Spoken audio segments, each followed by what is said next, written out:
Senhor em Jerusalém, a alegria voltou. Teu Senhor está vivo, Ele ressuscitou. Aconteceu sem mesmo esperar, Ele apareceu em meio aos discípulos a caminhar. Falava de amor e o som de sua voz. Fala, Senhor, preciso ouvir tua voz. Eis aqui os teus servos, fala, meu irmão, a palavra, Senhor, e no meu coração.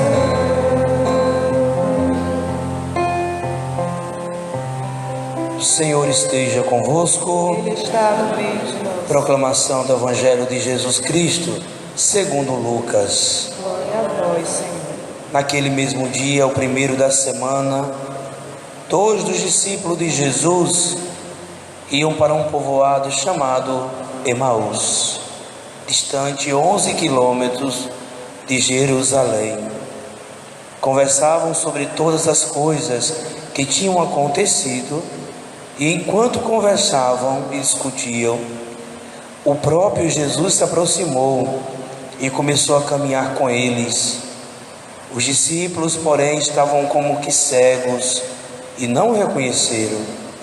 Então Jesus perguntou: o que ides conversando pelo caminho? Eles pararam com o rosto triste, e um deles, chamado Cleófas, lhe disse: tu és o único peregrino em Jerusalém que não sabe o que lá aconteceu nesses últimos dias. Ele perguntou: o que foi?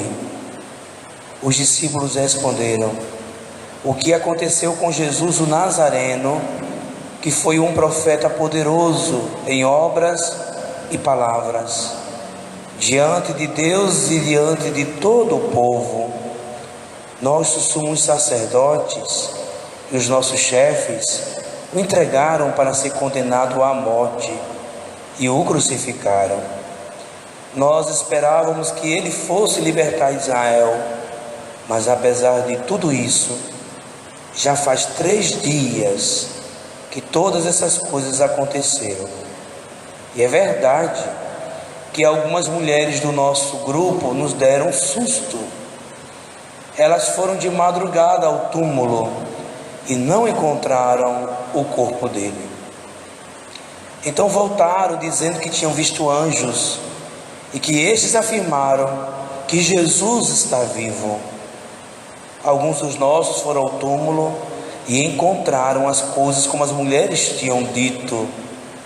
A ele, porém, ninguém o viu. Então Jesus lhe disse: como sois sem inteligência e lentos para crer em tudo que os profetas falaram? Será que o Cristo não deveria sofrer tudo isso para entrar na sua glória? E começando por Moisés e passando pelos profetas, explicavam aos discípulos todas as passagens da Escritura que falavam a respeito dele. Quando chegaram perto do povoado para onde iam, Jesus fez de conta que ia adiante. Eles, porém, insistiram com Jesus, dizendo: fica conosco, pois já é tarde e a noite vem chegando. Jesus entrou para ficar com eles. Quando se sentou à mesa com eles, tomou o pão, abençoou, partiu e lhes distribuía. Nisso, os olhos dos discípulos se abriram e eles reconheceram Jesus. Jesus, porém, desapareceu da frente deles. Então um disse ao outro: não estava ardendo o nosso coração quando ele nos falava pelo caminho nos explicava as Escrituras, naquela mesma hora, eles se levantaram e voltaram para Jerusalém, onde encontraram os 11 reunidos com os outros, e estes lhes confirmaram: realmente o Senhor ressuscitou e apareceu Simão. Então os dois contaram o que tinha acontecido no caminho e como tinham reconhecido Jesus ao partir o pão. Palavra da salvação. Glória a vós, Senhor. Você que nos acompanha, pode sentar um pouquinho aí em casa, pode acolher a palavra agora, que vai brotar do coração e que é uma mensagem de Deus para cada um de nós. Queridos irmãos e irmãs, estamos no terceiro domingo da Páscoa, fazendo uma retrospectiva da Páscoa. Temos lá no primeiro domingo, vocês lembram? O dia da Páscoa. Eu até disse naquele domingo que celebrar a Páscoa não é ganhar um ovinho de Páscoa, porque o coelhinho não bota ovo, não põe ovo, né? Eu falava isso naquela homilia. O coelhinho põe uma coelhinha, quem põe ovo são as aves. Eu pedi naquele dia que nossos catequistas, os nossos professores, não ensinassem as coisas erradas às nossas crianças. E as crianças que me assistem agora, saibam, o coelhinho põe uma coelhinha, a coelhinha põe um coelhinho, e quem põe ovo são as aves, tá bom? Isso é para dizer que ainda no nosso coração de cristão precisamos mudar esse entendimento, porque parece-me que nesse dia da Páscoa quem tem destaque é o coelho e o ovo, não é Jesus. Mas para nós cristãos é Jesus quem tem que ocupar o espaço no nosso lar, na nossa vida e aonde estivermos. Primeiro domingo da Páscoa é o domingo do anúncio. Maria Madalena, aqui o texto de hoje faz uma menção justamente ao primeiro dia, né? Maria Madalena e a outra Maria foram ao túmulo e lá não encontraram Jesus. Elas correm aonde estão os discípulos, escondidos, amedrontados, com medos de serem mortos como seu mestre foi morto. Elas chegam lá e anunciam que Jesus já não está lá, ele ressuscitou. Pedro e João, diz o texto de domingo, do primeiro domingo da Páscoa, correram, foram até o túmulo. Chegando lá, testemunharam de verdade que Jesus tinha sido ressuscitado. Aí a partir de Pedro, que é a autoridade, voltemos lá em Mateus capítulo 16, versículo 18. Eu não vou me cansar de dizer isso, nós católicos temos que aprender. Mateus 16, 18. Pedro, tu és pedra, e sobre esta pedra eu confiarei a você a minha igreja. Naquele momento Jesus sabia que não ia dar seguimento àquela primeira comunidade, por isso a necessidade de nomear, antes de morrer, um líder, um mestre, um guia para tomar conta da igreja. E o cartório onde é que foi o cartório? As testemunhas oculares e auditivas fizeram com que isso ficasse gravada, impregnada na Bíblia. Mateus 16, 18. Então Pedro, o mestre agora, o guia agora e a autoridade agora, chega no túmulo junto com o seu discípulo, testemunha, e ele se torna o portador, depois das mulheres, o portador do anúncio, né? Eu dizia ontem na missa lá na comunidade de Santo Antônio, Pedro se tornou ali agora o depósito fider, o depósito da fé. Estamos vivendo um grande mistério, uma grande assombração, uma tempestade terrível no que se diz socialmente com essa pandemia. E mesmo diante dessa pandemia, nós padres, nós bispos, o Papa, estão diante dessa situação, se tornando também como Pedro, o depósito fide, o depósito da fé. Não foi somente Pedro como uma coluna da igreja, não foi somente Paulo como coluna da igreja, é também o depósito fide, é também as autoridades eclesiásticas de hoje, juntamente com o seu povo, que zela e guarda a palavra de Deus. Se nós não guardássemos, não zelássemos com a sagrada tradição, esta palavra de Deus, ela não chegaria hoje na minha comunidade aqui. São 2020 anos que Pedro, juntamente com os seus sucessores, foram guardando, animando o seu povo na alegria e na tristeza, na saúde e na doença, todos os dias que percorreram a história da igreja. Isso é muito bonito. O mestre agora vai no túmulo ver como está a situação do seu mestre, e ele acreditou, e ele confiou que o meu mestre agora ressuscitou para o Pai. E Pedro volta animado, porque se cumpriu o que aquele grande profeta dissera lá para os seus quando caminhava com eles. Primeiro domingo da Páscoa, domingo de anunciar a palavra, de anunciar Jesus, de dizer que Jesus venceu a morte. Primeiro domingo. Segundo domingo da Páscoa é o domingo da misericórdia. Jesus, ele já tinha aparecido para alguns. Faltava Tomé. Tomé é a figura do cristão, ou melhor, a figura daquele que não creu que Jesus tinha aparecido. É a figura dos incrédulos. É a figura da outra parte da comunidade que precisa se converter. Nós, por exemplo, muitas vezes falamos e não fazemos, não é?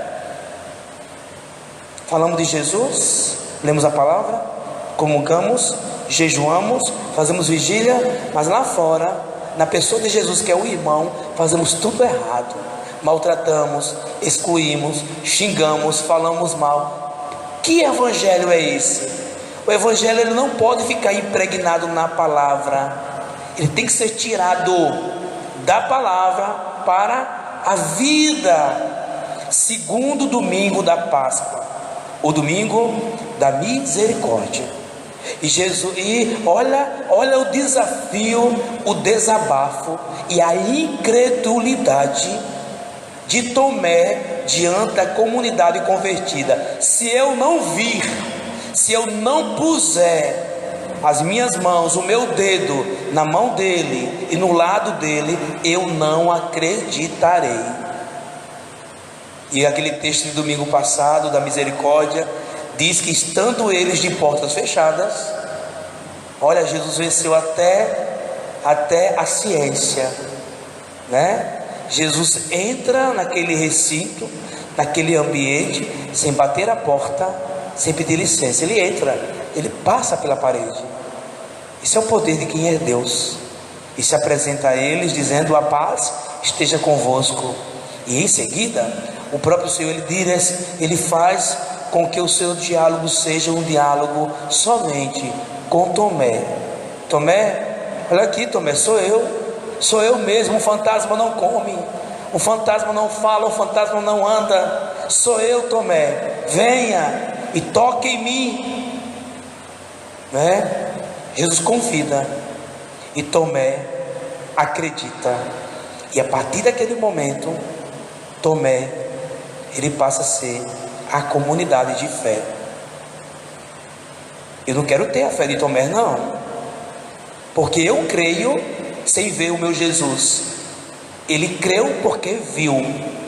Bem-aventurados são aqueles que não viram o Senhor e creem no seu poder.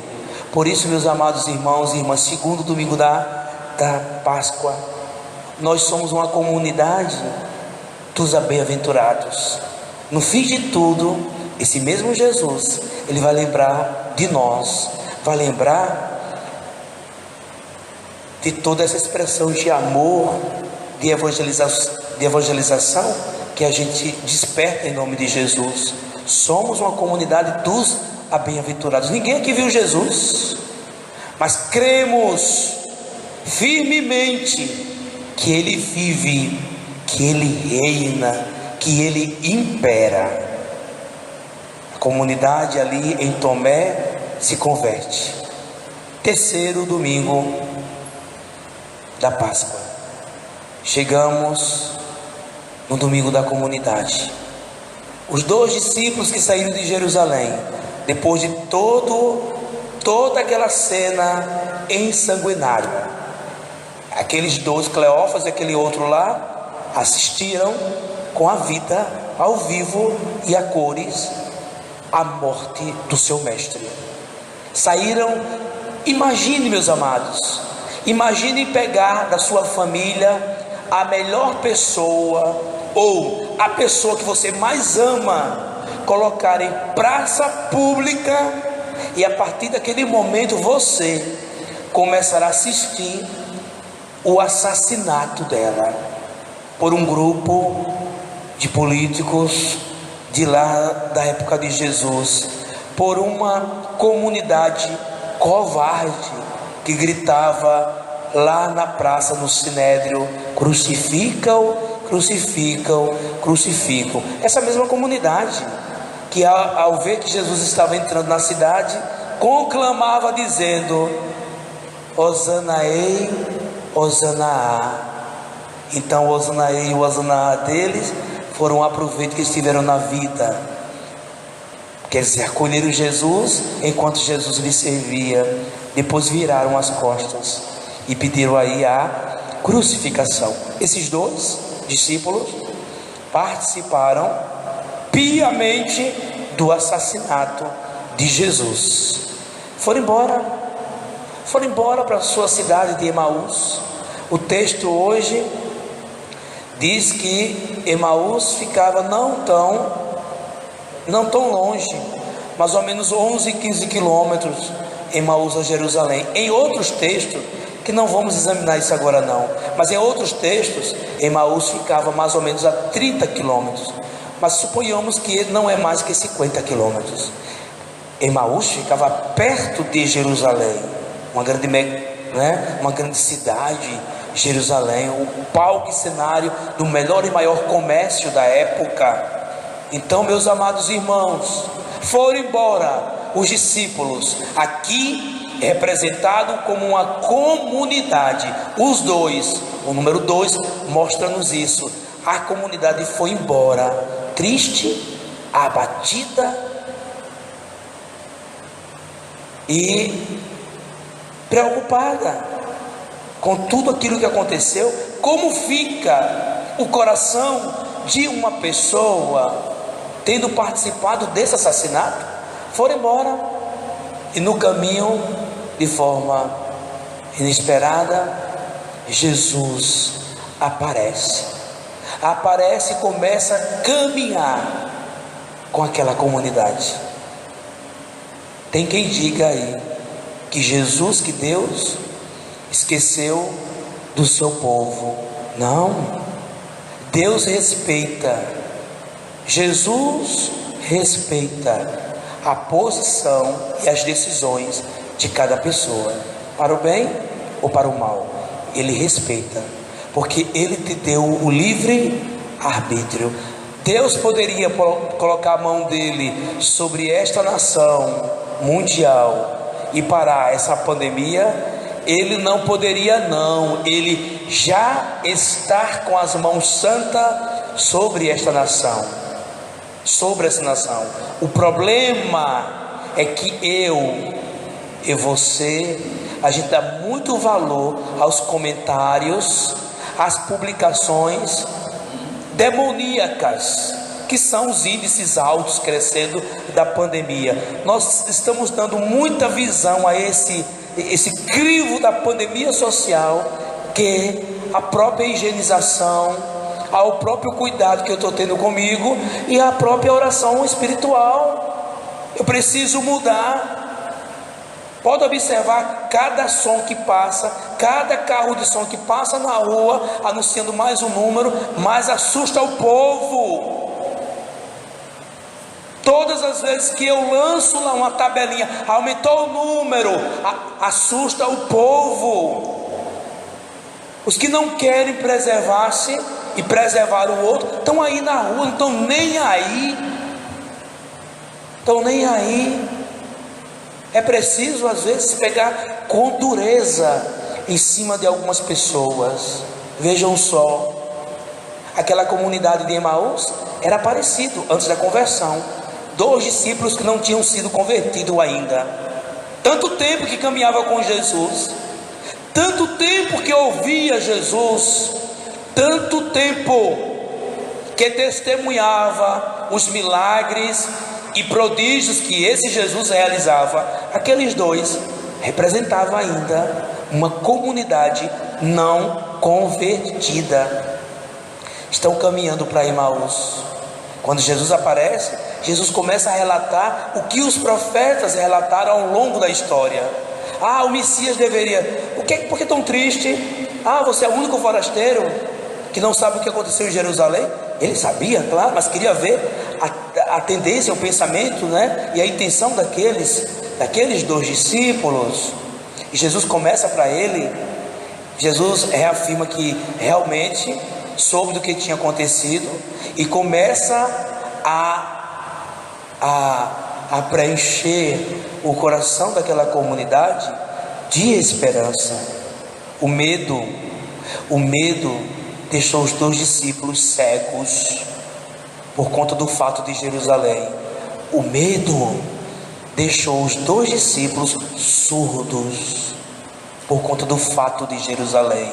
O medo a anestesiou, paralisou os 2 discípulos com o fato de Jerusalém. Eles esqueceram das profecias que antes do fato de Jerusalém foram anunciado. E ali Jesus, com aquela presença real, caminhando com a comunidade, o que é que Jesus tenta fazer? Tenta desblindar. Eles estão blindados pelo medo em todas as instâncias. Jesus ali vai quebrando o vidro do medo, porque o vidro do medo causou-lhe cegueira, surdez e paralisação. Como é que Jesus vai quebrando? Preenchendo o coração de esperança, dizendo: o Messias, aquele não deveria vir ao mundo, entregar sua vida, ele não ia sofrer, iriam matar. Mas vocês lembram que os profetas disseram que no 3º dia ele ia ressuscitar? E aí os discípulos começam a acordar e a relatar para o forasteiro, que era Jesus, do caso das mulheres que tinham ido ao túmulo e não viram mais. E aí eles começaram a se tocar: é verdade, né? E a conversa, meus amados irmãos, de Jesus com a comunidade sem fé, o diálogo era tão bonito, mas tão esperançoso, que eles caminhando para Emaús, no fim já, chegando a Emaús, Jesus fez que iria passar, iria direto, mas recebeu um convite que mudou a vida, mudou o destino daquela comunidade. Eles disseram, né: Senhor, fica conosco, já é tarde, a noite já vem, e não é bom que o Senhor caminhe, né? Fica conosco essa noite. E Jesus, convidado, ele, ao entrar naquela casa de hóspede, ele passa a ser anfitrião. De convidado, ele passa a ser dono. Olha que cena bonita acontece lá na casa. Estando na casa, Jesus sentou-se à mesa, pegou o pão e recitou as palavras de agradecimento a Deus: tomai todos e comei, isto é o meu corpo. E foi na fração do pão, justamente no repartir o pão, que eles reconheceram o sinal do seu mestre. Ali eles perceberam que era Jesus. De convidado, ele passa a ser anfitrião. Não são os donos da casa que lhes dão pão para alimentar a fome e fome de justiça, mas é Jesus mesmo que se oferece como pão da vida. E diz a palavra lá na frente que Jesus desapareceu na frente deles. Nossa, que fantástico isso! Não é mágica, foi realidade, porque naquela mesa, na mesa da Eucaristia, na ceia, eles reconheceram que o Mestre vive hoje e sempre. Eles saíram alvoroçados de Emaús, voltaram para a cidade de Jerusalém a devolver-lhes vida, porque Jerusalém, para o evangelista Lucas, é a cidade da vitória, porque foi lá que Jesus venceu, foi lá que tentaram calar a boca de Jesus, foi lá que quiseram realmente dar um basta em Jesus, mas foi lá também que o fim da história se tornou-se não morte, mas vida. Foi lá que ele ressuscitou. Por isso que esses dois discípulos de Emaús levam consigo de Jerusalém para Emaús, eles levam consigo uma conceituação de vida morta. Eu agora não tenho, eu vivo, mas eu vivo morto. Era o que eles pensavam. Eu vivo, mas eu não tenho mais esperança. Eu vivo, mas não me cabe agora caminhar nesse projeto desse Jesus, porque ele fracassou em Jerusalém. Eu vivo, porque agora vivo na tristeza, vivo no esquecimento, porque todo projeto que eu confiei não aconteceu. Cadê? Ele ressuscitou. Por isso, meus amados irmãos, Jesus faz o milagre acontecer na mesa. Então, para nós agora não interessa mais a presença de Jesus física. O importante agora, e ele deixou isso para nós, é a presença real de Jesus. Primeiro, palavra, depois, Eucaristia. Observe, antes de Jesus sentar à mesa com os seus, lá em Emaús, ele já vinha preparando o coração dos seus. Quando chegou na ceia, tudo se fez novo. Eles perceberam que aquele Jesus que morreu em Jerusalém e ressuscitou, aquele Jesus que é palavra, ele também agora é Eucaristia para a minha vida. Pois bem, e nós? Que comunidade nós pertencemos? A comunidade da morte ou a comunidade da vida? Da morte parou em Jerusalém, da morte parou lá em Jerusalém, quando principalmente os seus que assistiram àquele cenário covardemente se excluíram do projeto de Deus. Se excluíram do projeto de Deus. Esses dois estavam correndo de Jerusalém com medo, porque ali começou a perseguição dos cristãos, e Jesus foi o primeiro morto, crucificado. A partir dali, aquela comunidade de fé, os cristãos começariam a serem mortos, como nós estamos vendo nas leituras pós-Páscoa. Ou somos uma comunidade de vida? Se somos uma comunidade de vida, eu e você, nós precisamos gerar vidas na vida daqueles que ainda vivem um estado de morte, como esses discípulos, por conta de medo, se paralisam, estão entrando em problemas emocionais, estão entrando em problemas. Mas o que eu recebo no meu WhatsApp e no meu message do Facebook de pessoas aqui perto de nós, vivendo problemas emocionais, problemas psicológicos por conta dessa pandemia, e a minha resposta é única e eu não mudo. Eu pergunto a elas assim: cadê o teu Jesus? Cadê o Senhor que você fez o cerco de Jericó, você rezou, você comunga, você faz vigília? Cadê esse Jesus? Ah, padre, estou sem ânimo até para rezar. Então crie o ânimo para rezar, porque a libertação, ela começa pela palavra. Para todos os discípulos, a libertação não começa no exterior, mas no interior. Essa palavra, ela tem e precisa cair no coração como semente que brota e dá frutos. Claro que nós precisamos, frente a essa pandemia, tomar cuidados biológicos, lavar muito bem as mãos, lavar muito bem as coisas, não estar usando os calçados da rua dentro de casa.